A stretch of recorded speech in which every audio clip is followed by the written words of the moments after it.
Hi and welcome to the Photoshop tutorial on composite images. We're going to basically look today at how we bring in several different elements from other images in order to create a new image. So in order to do that we need to open Photoshop. So if we go to Start, All Programs, Adobe Master Collection and Adobe Photoshop 64-bit if it's available. So if we go to File and Open, I'm just going to open a picture that I've already selected. So this is a picture that I found when I googled composite images. So we could have done a lot of different things, but I thought this might be quite a good one. So what we've got here, if we go to File and New, just create a new document. Here we go.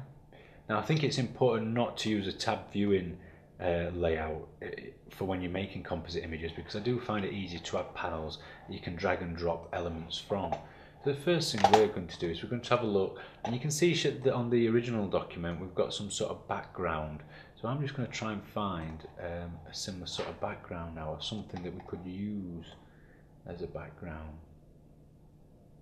So if I select the picture we were looking at earlier, it's not quite the same sort of image, but basically what we might need to do is we might need to just go down to the layers down here.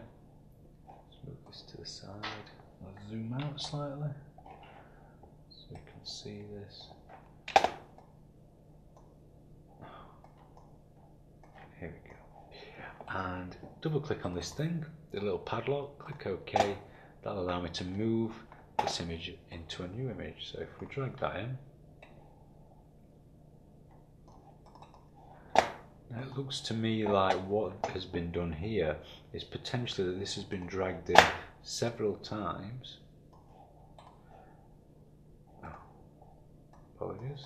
Let's drag that in again, but not in the exact same place. And then we can change the opacity, and as you can see we've got just a slightly different effect. Ghosted, blurred effect, like I think is applied on this. And then what we can also do is, once we've actually got a layer in, we don't have to drag it in again. We can duplicate that layer by right clicking in the layer palette, and I just drag this again slightly off. You can now see how we've created quite an interesting image just from one picture. Okay. The main thing that you need to remember when you're creating composite images is that you need to apply a selection and then just click on your move tool to drag things across. So the last image, we could just drag that straight across. Now we're going to need a person for this one, so let's take this picture of Charlotte Church, I believe, and let's crop her out using the magnetic lasso. So if we just go around the side of her, it should sense a change in colour. Down to the bottom, back up, double click, oops, click too many. If I go to window, oh, history's over here, so if I click on previous magnetic lasso, now if we drag this image in, it's going to be very small because we've got a change in resolution. Now what I've found here, because I've got several layers, I can't seem to click on the layer I need.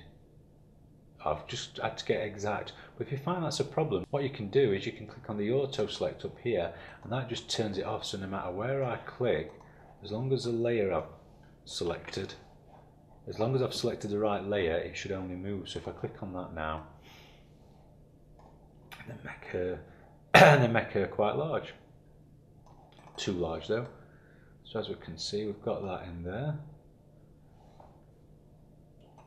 Probably need to go a little bit bigger. There you go.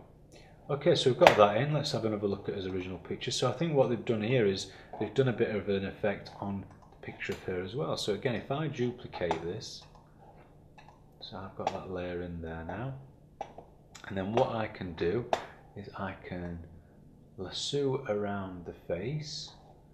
So if we just take a very rough, it's actually probably around the neck. We just take a very rough selection like this, and then go to select and inverse, and then delete that, and then click on the layer below, And I think what we're going to do here, we're going to go to Filter, Blur, and then Radial Blur, and click OK. And then you can see how that's worked. Now that's not exactly the effect I think the others have used on their image, so let's just try another blur. Let's try Gaussian Blur.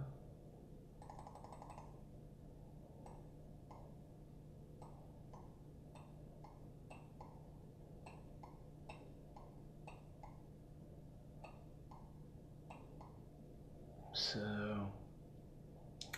it's not exactly what we're looking at, so just put a slight blur on and then click OK, and then again I'm going to make this semi-opaque.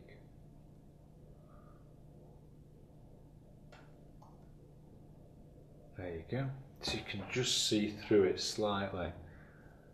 Now it's not exactly bang on what's been created there, but basically you can see how you can bring several different images together to create what we call a composite image. Now one of the other things we could have done is we could have, rather than duplicating the layer, so let's turn that off, what we could have done is just select from this layer, oops, wrong place, the selection we wanted. And then again, just a case remembering, rather than dragging it straight across, because that's going to drag your selection, as you can see, which we don't want, is we click on the Move tool, which is the top left icon, and we can drag that across. And then it's just a case of matching it up, which we've not really managed to do. There we go.